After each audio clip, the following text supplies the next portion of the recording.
मैं समझता हूँ ईमानदारी की बात यह है कि अगर आप कहते हैं कि पॉलिटिशियंस में बहुत करप्शन है तो आप कोई हिंदुस्तान में किसी भी आदमी की इंफॉर्मेशन को बढ़ा नहीं रहे हो, ये सबको पता है और हम मानते हैं। बाकी बचा ये कि आपको सर्टेन पॉलिटिशियंस या बहुत सारे पॉलिटिशियन या सारे पॉलिटिशियन बुरे लगते हैं या ये सिस्टम नहीं पसंद है पार्लियामेंट का, जिसमें 2 हाउसेस हैं, एक जुडिशरी का, इलेक्शंस का, असेंबलीज का, आपको ये सिस्टम नहीं अच्छा लगता। आप कहते हैं आप प्राइम मिनिस्टर नहीं बनना चाहते। क्यों नहीं बनना चाहते? आपको इस सिस्टम पे ही भरोसा नहीं, इस स्ट्रक्चर पे, इस कॉन्स्टिट्यूशन पे भरोसा है या नहीं है? ये हो सकता है कि आपको मणिशंकर अय्यर साहब पे भरोसा ना हो, रविशंकर प्रसाद साहब पे भरोसा ना हो, आपको पूरा राइट है, आप ना करें उन पे, लेकिन हिंदुस्तान के कॉन्स्टिट्यूशन पे आप विश्वास रखते हैं कि नहीं? और अगर रखते हैं तो फिर आप ये जो कहते हैं जनता फैसला करेगी, ये जनता कैसे फैसला करेगी? सड़क पे करेगी। तो फिर ये पार्लियामेंट रिडंडेंट है, इसे बंद करवा देना चाहिए, इसमें कुछ सिनेमा हॉल वगैरह खुलवा देते हैं। तो सवाल ये है कि आप सिस्टम को और इंडिविजुअल को कंफ्यूज करते हैं। पहले तो इसमें क्लियर हो जाइए। दूसरी ये कि ये बात दोनों ने कही अपने अपने तरीके से और मैं बिल्कुल दोनों से सहमत हूं कि आप ये तो बताते हैं कि बुरा क्या है, आप ये नहीं बताते कि होना क्या चाहिए।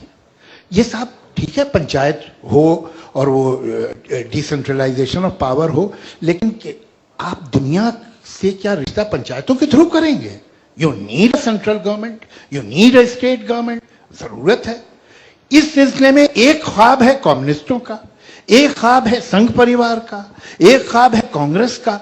आप मैं उन्हें से किसी से अग्री करें नहीं करें, लेकिन उनके पास एक विजन तो है। We may disagree with that. आपका विजन क्या, हमें आज तक नहीं पता चला। आपने सिर्फ हमें ये बताया ये बुरा है वो बुरा। You are like a journalist who is giving us information of telephone numbers. सवाल यह है कि इन टेलीफोन नंबर से क्या हिंदुस्तान ठीक होगा? क्या आपके पास आइडियल इंडिया का नक्शा क्या है जो हिंदुस्तान के कॉन्स्टिट्यूशन के अंदर है या बाहर है? मुझे नहीं मालूम। कि अगर एक कॉन्स्टिट्यूशन में चेंज होना है या एक नया बिल आना है तो अरविंद केजरीवाल और उनके 4 दोस्त ये कहें कि हम 20 पे बैठेंगे, तो फिर ये राइट तो मुझे भी होगा, इनको भी होगा, इनको भी होगा, इनको भी होगा। How will you function? ये कैसे क्या? और आप ये जिम्मेदारी ले लेते हैं कि हम जनता की आवाज हैं। कौन सी जनता की आवाज है आप?